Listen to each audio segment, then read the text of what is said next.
వృషభం వారికి మీ యొక్క రాస్యాధిపతి 12వ స్థానంలో ఉంటున్నాడు. 19వ తేదీ నుంచి రాశిలోకి మారడం. 2లో గురువు, 11వ స్థానంలో అధిక గ్రహాలున్నాయి. దశమంలో రాహువు, చతుర్థంలో కేతువు. అయితే చంద్రుడు మీ పంచమ స్థానం నుంచి చతుర్థ స్థానం వరకు నెల మొత్తం తిరుగుతాడు.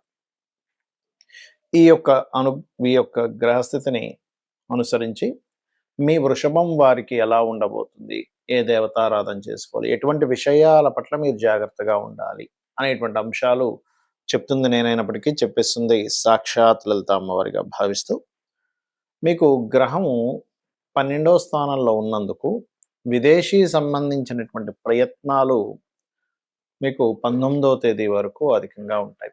అయితే ధనస్థానంలో గురువు ఉంటూ గురువు యొక్క రాసులు పాడైనందుకు ధనము వస్తుంది. ధనపరంగా కొంత గొడవలు కూడా జరుగుతూ ఉంటాయి. అయితే మీరు ఇక్కడ ప్రధానంగా గమనించుకున్నట్లయితే కమ్యూనికేట్ రిలేటెడ్ సంబంధించినటువంటి విషయాల్లో 5, 6 తేదీలు మరింత జాగ్రత్తగా ఉండండి. మీరు 13, 14, 15 తేదీలు ఎవరితోనైనా మీరు జాబ్ సంబంధించిన విషయమే ధనం కట్టి లేదా మధ్యవర్తిత్వంగా ఉండి వాళ్ళు ఇప్పిస్తారులే నాది హామీ అని ఇలాంటివి జాబ్ సంబంధించిన విషయంలో మీడియేటింగ్ వర్క్స్ చేయకండి దయచేసి 13, 14, 15 తేదీలు.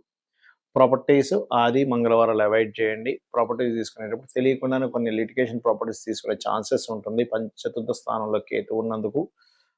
అలాగే అందులో ముఖ్యంగా కొంచెం ఫ్రెండ్స్, సంతానము, ప్రేమ వ్యవహారాల విషయంలో కొద్దిగా ఘర్షణ యోగం చూపిస్తుంది 11వ తేదీ తర్వాత. 11వ తేదీ వరకు మాత్రమే దశమంలో రాహుతో బుధుడు కనెక్టివిటీ ఉన్నాడు కాబట్టి ఆన్లైన్లో చేసేటువంటి బిజినెస్ల వల్ల ధనయోగం కలగనుంది.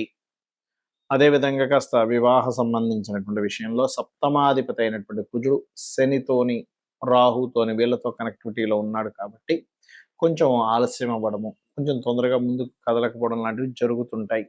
కాబట్టి మీరు ఏం చేస్తారంటే శని, రాహు గ్రహాల దగ్గర శని, రాహు, కుజ ఈ 3 గ్రహాల దగ్గర దీపారాధన చేసినట్లయితే మీ వివాహ సంబంధించిన విషయాలు, పార్ట్నర్స్ ఎంపిక చేసుకునే విషయము, పార్ట్నర్స్తో బిజినెస్లో ఉండేటువంటి చిన్న చిన్న గొడవలకు సంబంధించినవి ఇవన్నీ కూడా చాలా అంటే చాలా మటుకు కంట్రోల్ అవుతాయి.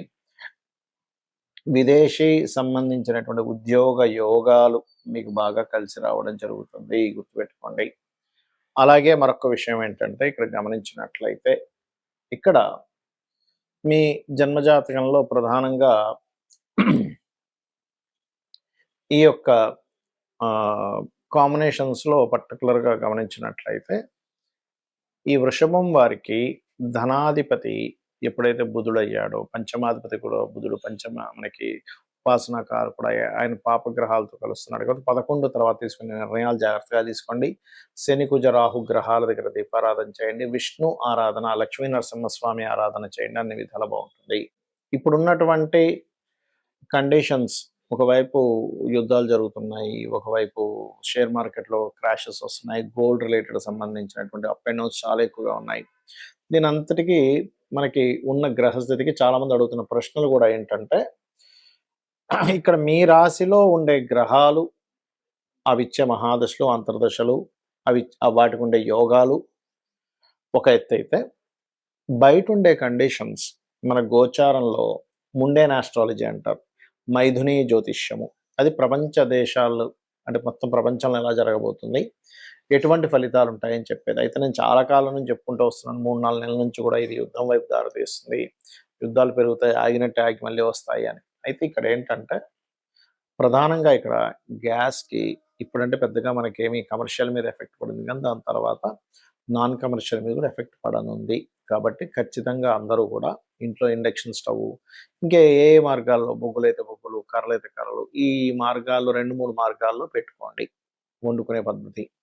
రెండవది కేవలం అన్నం వండుకుంటే సరిపోతుంది, మిగతా పొళ్ళు కానీ ఆవకాయలు కానీ చేసుకొని తినొచ్చు అనే కూడా కొంచెం స్టాక్ పెట్టుకోండి. మనీ జాగ్రత్తగా పెట్టుకోండి, ఎందుకంటే ఇంటర్నెట్ ఇబ్బంది పడనుంది. ఇది ఆల్రెడీ 2-3 నెలల నుంచి మళ్ళీ చెప్తున్నాను, మళ్ళీ ఇంకోసారి గుర్తు చేస్తున్నాను మీకు. నా వీడియోలో 3 నెలల క్రితమే ఇది ప్రస్తావించడం జరిగింది ఇంటర్నెట్ గురించి.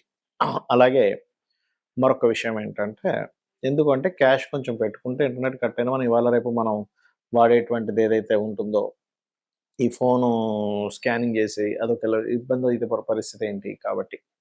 అలాగే మరొక విషయం ఏంటంటే ఇది ఇప్పట్లో ఆగదు వారు, ఇది కొంచెం లాంగ్ టర్మ్గానే వెళ్తుంది, నెలలు సంవత్సరం వెళ్ళినా సరే ఆశ్చర్యపోవాల్సిన పని లేదు. దీన్ని దృష్టిలో పెట్టుకొని మీ యొక్క లైఫ్ స్టైల్‌ని ప్లాన్ జేసుకోండి. ఇది ప్రధానంగా గుర్తుపెట్టుకోండి. ఎందుకంటే ఎప్పుడూ రానటువంటి 3 సార్లు పంచగ్రహ కూటమి. 3 రాసులు గురువు పోయిన సంవత్సరం మారాడు. ఈ సంవత్సరం కూడా మారుతున్నాడు. సో, ఎప్పుడైనా 3 రాసులు గనక గురువు అతిచారంలో మారితే అది యుద్ధాలకి, జన నష్టానికి దారితీస్తుంది. కాబట్టి మీరంటూ సేఫ్‌గా ఉండాలి అని అనుకుంటే నేను చెప్పేది ఒక చిన్న రెమెడీ పాటించండి. మీరు ఖచ్చితంగా సేఫ్‌గా ఉంటారు. ఏమిటది అంటే బయటికి వెళ్ళేటప్పుడు, ఇంటి నుంచి బయటికి వెళ్ళేటప్పుడు నామస్మరణం మీ ఇష్టదైవం ఎవ్వరైనా కావచ్చు. మీ ఇష్టదైవ నామస్మరణ చేయండి. ఉదయం నిద్ర లేచిన వెంటనే చేయండి. బయటికి వెళ్ళేటప్పుడు చేయండి. నిద్రపోయేటప్పుడు చేయండి. నిద్రపోయేటప్పుడు నమఃశివాయ మంత్రాన్ని. నిద్ర లేచిన వెంటనే మీ ఇష్టదైవాన్ని చూసుకోవచ్చు. లేదా స్కందుడిని చూడొచ్చు. బయటికి వెళ్ళేటప్పుడు కూడా మీ ఇష్టదైవం విష్ణువు అయితే విష్ణువు, శివుడైతే శివుడు, అమ్మవారైతే అమ్మవారు, గణపతి అయితే గణపతి, స్కందుడైతే స్కందుడు ఏదైనా పర్లేదు. మీరు ఎందులో ఉన్నా సరే ఎందుకంటే మనకి కాలం ఒక రకంగా ఉన్నప్పుడు ఆ కాలాన్ని నడిపించేవాడు ఆ యొక్క పరమాత్మ యొక్క అనుగ్రహం ఉంటే మనం ఇబ్బంది పడకుండా ఉంటాం. మన జన్మజాతకాల్లో ఏదైనా గండ యోగాలు అంటారు. ఎయిత్ హౌస్ కనెక్టివిటీ ఉన్నటువంటి మహాదశలు నడిచేటప్పుడు దీని మీద పెద్ద రీసెర్చ్ చేస్తే ఇలాంటివి జరిగినప్పుడు ఎవరు ఎక్కువగా అఫ్లిక్ట్ అయ్యారు, మనకు కోవిడ్ వచ్చినప్పుడు కానీ ఇలాంటి యుద్ధాలు first world war, second world వార్లో ఉన్నప్పుడు ఉండేటువంటి మనుషులు కానీ వాళ్ళవి తీసుకుంటే ఎక్కువగా ఏదైనా యాక్సిడెంట్ జరిగినప్పుడు, సామూహికంగా యాక్సిడెంట్స్ అయినప్పుడు చూస్తే వాళ్ళందరి జాతకాల్లో కూడా ఈ రకంగా వాళ్ళ యొక్క లైఫ్ అనేటువంటిది ఇబ్బంది పడడం జరిగింది. కాబట్టి మీరెప్పుడూ గూడా ఈ గోచారం ఒక ఎత్తైతే మీ పర్సనల్ చార్ట్‌లో మీరు ఓన్లీ యాక్సిడెంట్స్ అనే కాకుండా మీరు లైఫ్‌లో ఎందుకు ఎదగలేకపోతున్నారు? మీ లగ్నం ఎలా ఉంది? మీరు ధనపరంగా ఎందుకు మీరు పడుతున్నంత కష్టంకి ఫలితం రావట్లేదు? మీ ధనయోగం ఎక్కడ బ్లాక్ అయింది? దానికి చిన్న చిన్న రెమెడీస్‌తో చేసుకోవచ్చు. అలాగే పర్టిక్యులర్‌గా మీరేంటంటే మీ యొక్క ప్రయత్నాలు ఎందుకు సక్సెస్ అవ్వట్లేదు? Third house. మీరు ఏ ప్రాపర్టీ తీసుకుంటే మంచిది? ఎప్పుడు తీసుకుంటే మంచిది? ఏ డైరెక్షన్‌లో మీరు నివసిస్తే మంచిది? అది రెంటల్ హౌస్ అయినా, ఓన్ హౌస్ అయినా. అది 4,000 మీరేం చదివితే బావుంటుందో కూడా 4,000 చెప్తుంది. అదేవిధంగా సంతానము, రుణము, రోగము, శత్రువు, పూర్వజన్మ కర్మలు, వివాహము, వివాహ జీవితం ఇవన్నీ సప్తమ స్థానము, 6వ స్థానము, 12వ స్థానము ఇలాగ ప్రతి భావము ఒక అనాలిసిస్ అనేటువంటిది ఉంటుంది. మీ లైఫ్‌లో ఎందుకు ఇలా జరుగుతుంది? మీ లైఫ్‌లో ఎందుకు ఈ రకమైనటువంటి ఇబ్బందులొస్తున్నాయి? దీన్ని చాలా సింపుల్‌గా లలితా సహస్రనామాలు చేసుకుంటూ మీకు పలానా దాని మీద ఎక్కువ ఇబ్బందుంది. ఎగ్జాంపుల్ అప్పుల మీదే ఎక్కువ ఇబ్బందుంది. అప్పులకే ఎక్కువ ఇబ్బంది పడుతున్నారు. ఓం అపర్ణాయై నమః అనే మంత్రం మీరు నిత్యము స్మరిస్తే మీకు తెలియకుండానే మీ యొక్క లైఫ్ స్టైల్ మారుతుంది. తద్వారా మీకు సంపద పెరుగుతుంది. తద్వారా మీకు ఏదైతే అప్పులున్నాయో అప్పులు క్లియర్ అవుతాయి. అంటే మీ ఆలోచనా విధానం ఎలా అప్పుల్ని క్లియర్ చేయాలనే వైపు మీ ఆలోచన తిప్పుతుంది. అంతేగాని ఏ పని చేయకుండా ఇంట్లో కూర్చొని అపర్ణాయ నమః అనుకుంటా అంటే ఆకాశం నుంచి మూటపడి మీరు అప్పులు తెచ్చడం జరగదు. మీ యొక్క విధానాన్ని మారుస్తుంది. అలాగే ఓం సంపత్కరీ సమారూఢ సింధుర వ్రజసేవితాయే నమః అనే మంత్రము ఫైనాన్షియల్ గ్రోత్ ఇస్తుంది. అదేవిధంగా కొంతమందికి హెల్త్ ఇష్యూస్ ఉంటాయి. బికాజ్ ఆఫ్ సిక్స్త్ హౌస్ దీనివల్ల. ఇంకొంతమంది ఇక్కడ కంటే కూడా విదేశాలకు వెళ్తే బాగా సెట్ అవుతారు. బాగా సక్సెస్ అవుతారు. అలాంటప్పుడు ఏంటంటే వాళ్ళకి 10, 12 కాంబినేషన్ 12, 2 కాంబినేషన్స్ అంటారు. అప్పుడు వాళ్ళు ఇక్కడ కంటే బయట దేశాలకు వెళ్తేనే సక్సెస్ అవుతారు. ఇంకొంతమంది వ్యాపారాల్లో సక్సెస్ అవుతారు. మరికొంతమంది ఉద్యోగంలో సక్సెస్ అవుతారు. అది మీ పర్సనల్ చార్ట్‌లో ఉంటుంది. కాబట్టి ఈ పర్సనల్ చార్ట్ కూడా చూసుకోండి. ఈ వార్ ఎఫెక్ట్ వల్ల మీరు ఎఫెక్ట్ అవ్వకూడదు కాబట్టి ముందుగా చెప్తున్నాను. నేను మొదట్లో చెప్పినటువంటి ఎందుకంటే గ్యాస్ ఇప్పుడు మనకి కమర్షియల్‌గా ఇబ్బందొస్తుంది గానీ, నాన్ కమర్షియల్ వాళ్ళకి ఇంకా ఇబ్బంది స్టార్ట్ అవ్వలే కానీ ఫ్యూచర్‌లో ఖచ్చితంగా స్టార్ట్ అవుతుంది. కాబట్టి కొంచెం ఎక్స్‌ట్రా సిలిండర్ ఒకటి పెట్టుకోవడం, ఇండక్షన్ స్టవ్ పెట్టుకోవడం ఇవి ఖచ్చితంగా చేయండి. ఎందుకంటే కుజుడు మీనరాశుల్లోకి వెళ్తున్న కుజుడు మీకు ఏప్రిల్‌లో ఏం చేస్తాడంటే డియోల్ సైన్‌లో ఉన్నప్పుడు మంటకి కారకుడు. ఆహ్, వంటకి కారకుడవుతుంటాడు.